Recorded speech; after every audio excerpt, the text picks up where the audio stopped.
Hi friends, welcome back to Swamy's kitchen. நாம் இன்னைக்கு பார்க்க போகிற ரெசிபி அரிசி மாவு பூரி. அதுக்கு தொட்டு சாப்பிட அருமையான சுவையில் வடகரி பண்ணியிருக்கேன். இந்த வடகரி இட்லி, தோசை, சப்பாத்தி, பூரி எல்லாத்துக்கூடையும் சாப்பிட அருமையாக இருக்கும். பாருங்கள், இந்த பூரி எப்படி இருக்குன்னு பாருங்கள். பூரி அழகாக புசு புசுன்னு அழகாக பொங்கி வந்திருக்கும். பாருங்கள், இது வடகரி எப்படி இருக்குன்னு பாருங்கள். செம்ம டேஸ்ட்டாக இருக்கும். இதை நம்ம எப்படி பண்ணிடலான்னு பார்த்துக்குவோம். முதல்ல பூரி பண்ணிடலாம். நான் கடாயை அடுப்பில் வச்சு 1 கப்பு தண்ணி விட்டுருக்கேன். 1 கப்பு மாவு தான் எடுத்திருக்கேன். அதுக்கு 1 டீஸ்பூன் எண்ணெய், 1/2 டீஸ்பூன் ஜீரகத்துக்கு பதிலாக ஓமம் போட்டுக்கலாம், நல்லாயிருக்கும். இதுக்கு தேவையான அளவு உப்பும் போட்டு நல்லா கொதிக்க விட்டுருங்க. பாருங்கள், நல்லா கொதிக்கிட்டு நல்லா உப்பும் போட்டுருங்க. நல்லா கிளறி விட்டு நல்லா கரைஞ்சி வரட்டு.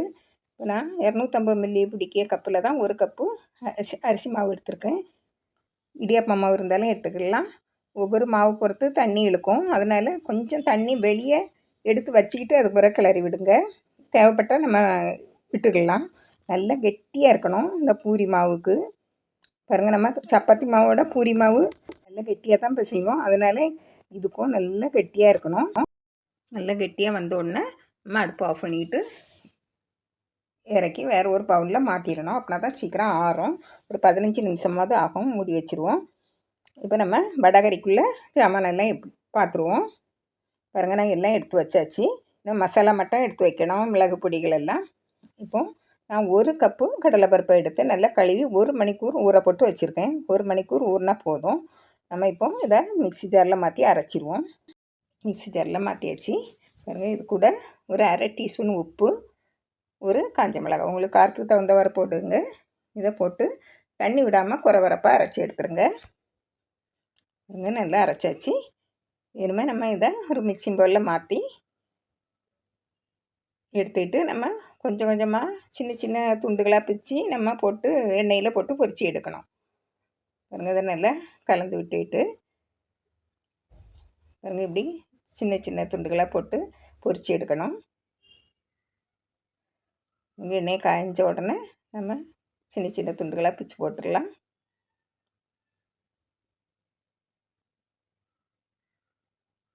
நல்லா வெந்து வரணும். நம்ம வடை சுடுவது போல் ரொம்ப செவந்து வரக்கூடாது. ஆனால் முருகலாக இருக்கணும். நிறம் மாறாமல் நல்லா பொரித்து எடுத்துடணும்.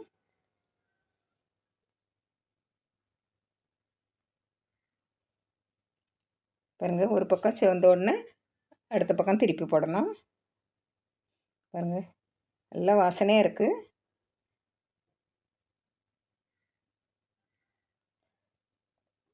இவங்க நல்லா வேகட்டு. ஆனால் செவந்துடக்கூடாது. நல்லா செவந்து முருகலாக வந்துட்டேன்னாக்கி நம்மளுக்கு ஊறி வராது. அதனால தான் இப்போ நம்ம எடுத்துருவோம். எண்ணெய் வடிகட்டி எடுத்துருங்க.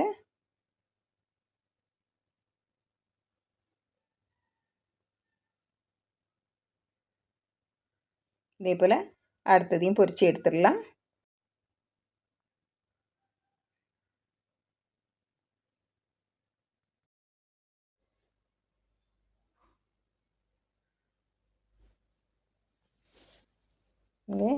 இதை நம்ம என்ன லேசாக வெந்ததும் திருப்பி திருப்பி விட்டு நல்லா வெந்ததும் எடுத்துருங்க.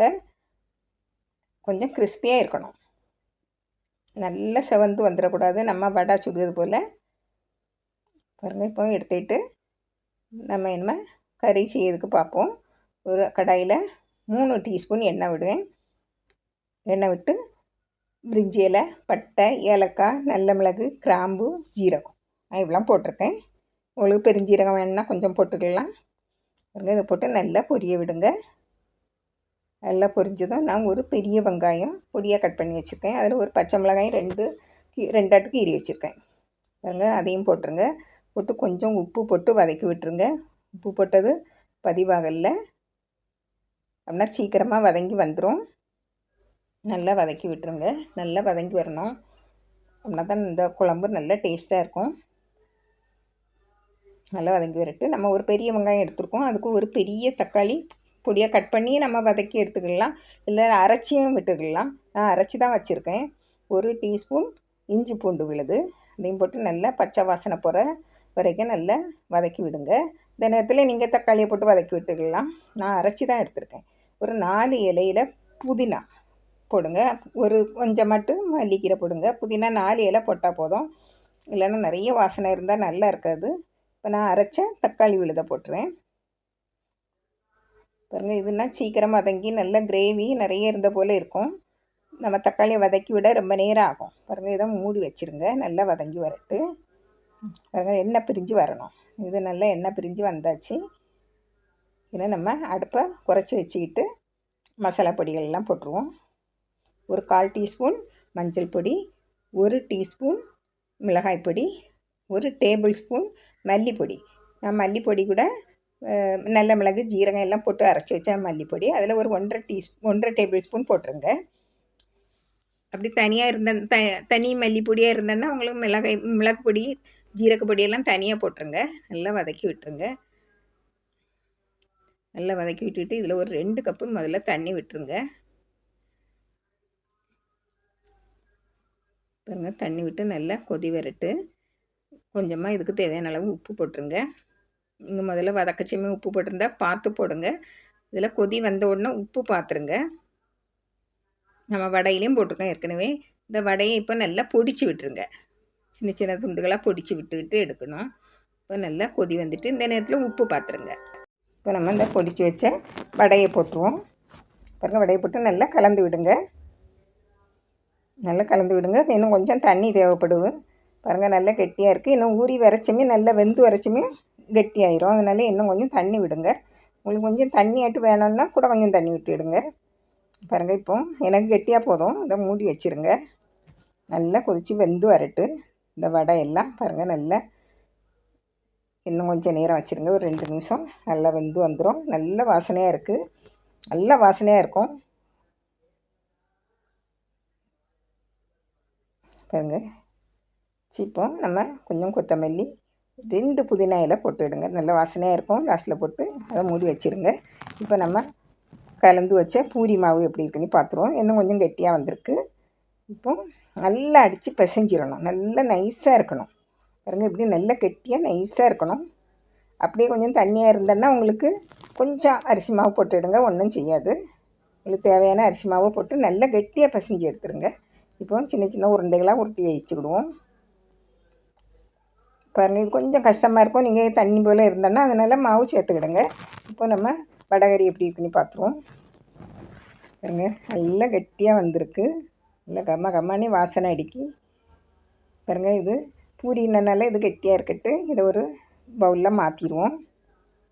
பாருங்கள், இப்படி இருக்கட்டு. இப்போ இது இருக்கட்டு. நம்ம இனிமேல் பூரியை போட்டுருவோம்.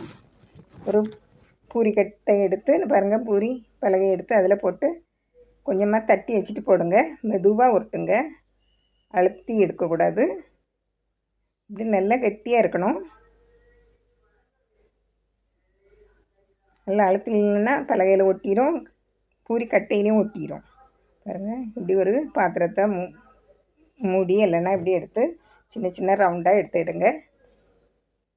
சைடில் உள்ளெல்லாம் எடுத்துக்கிட்டு பாருங்கள் எப்படி இருக்குன்னு பாருங்கள். இப்படி இருக்கட்டு. இவ்வளோ திண்ணத்தில் போட்டு வைங்க. இனிமேல் அடுத்தது ரொம்ப ஈஸியான முறை. பாருங்கள், ஒரு பால் கவர் இல்லைன்னா எண்ணெய் கவர் ஏதாவது ஒரு பிளாஸ்டிக் பேப்பரில் இப்படி வச்சு மாவு தடவிடுங்க. எண்ணெய் தடவை வேண்டாம். பாருங்கள், இப்படி வச்சு திருப்பி திருப்பி எடுத்துக்கலாம். நம்மளுக்கு எடுத்து போடணும்னு இல்லை. பாருங்கள், இப்படி வச்சுட்டு உங்களுக்கு எவ்வளோ நைஸாக வேணுமோ அவ்வளோ போட்டுவிடுங்க. விட்டுட்டு நம்ம ஒரே ஷேப்பில் நம்ம இதை பாத்திரத்தை வச்சு கட் பண்ணி எடுத்துக்கிட்டு சைடில் உள்ளெல்லாம் எடுத்துருங்க. பாருங்கள், இப்போ நம்ம இப்படி எடுக்குது நல்லா அழகாக வரும். இதுதான் ரொம்ப ஈஸியாக இருக்கும். பாருங்கள், நம்ம இப்போ பூரியை பொரித்து எடுத்துடலாம். எல்லாமே இப்படி நான் கொஞ்சம் பண்ணியாச்சு தேவைக்கு. பாருங்கள், இப்போ எண்ணெய் காஞ்ச உடனே பூரியை போடுங்க. நல்லா காஞ்சிருக்கணும் இது எண்ணெய் கோரி மேலே விடுங்க. அப்படின்னா தான் நல்லா பொங்கி வரும். பாருங்கள், ஒரு நிமிஷம் நல்லா அடியில் உள்ளது நல்லா சிவந்து வரட்டு. ரொம்ப சிவந்து வராது. பாருங்கள், நம்ம இப்போ இதை திருப்பி போட்டுருவோம். பாருங்கள் எப்படி இருக்குன்னு. பாருங்கள், கொஞ்சமாக தான் சிவந்து வரும். நல்ல சிவக்க வச்செல்லாம் கிறிஸ்பியாக இருக்கும் முறுக்குனாங்க. அதனால் கொஞ்சம் ஓரளவுக்கு இருந்தால் போதும். இதை எடுத்துருங்க. பாருங்கள், இப்போ அடுத்ததையும் போட்டுருவோம். பாருங்க, எண்ணெயை மேலே கோரி விடுங்க. அப்படின்னா தான் நல்லா பொங்கி வரும். பாருங்கள்,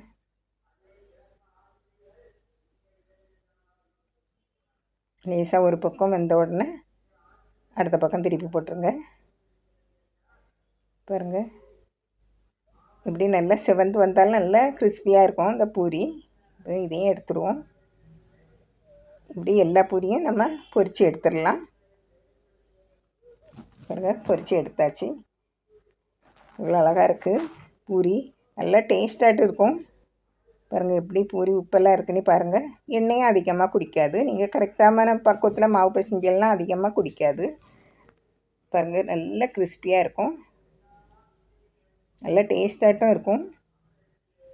பாருங்கள், இதுக்கு இந்த வடகறி கூட சாப்பிட்றதுக்கு ரொம்ப டேஸ்ட்டாக இருக்கும்.